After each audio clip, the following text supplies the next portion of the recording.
AP CM చంద్రాల sir కంటి నిండా నిద్రపోతలేడట, కడుపు నిండా కూడా తింటున్నాడో లేడో. వరదల చిక్కుకున్నోళ్ళను బయటకు తీసుకొచ్చేందుకు తాకత్కు మించి అల్లాడుతున్నాడట. ఒకనాడు రెండే గంటలు నిద్రపోయిండట. 22 గంటలు మేల్కతోనే ఉండి వరద బాధితుల మంచి చెడ్డ అరుచుకున్నాడట. అగో సీఎం సారు సిమ్మన చీకట్ల కూడా ఇట్లా ప్రకాశం బ్యారేజీ కాడికి వచ్చి వరద తగ్గుతుందా అట్లనే వస్తున్నదా అని అరుచుకున్నట్టే అనిపిస్తలేదు.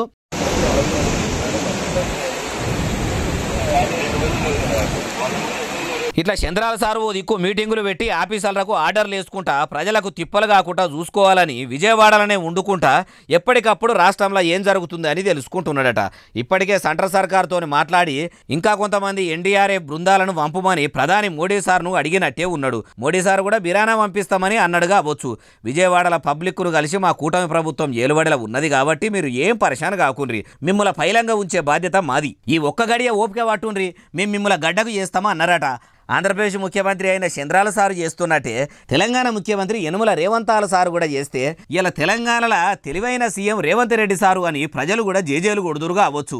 ఎందుకంటే ఏపీలో ఏడికి పోయినా చంద్రాల సారుతోనే ప్రజలు బాధలు చెప్పుకుంటుంటే తెలంగాణలో మాత్రం రేవంతాల సారు కార్ల ఒచ్చుడు చూసి సీఎం డౌన్ డౌన్ అనబట్టే.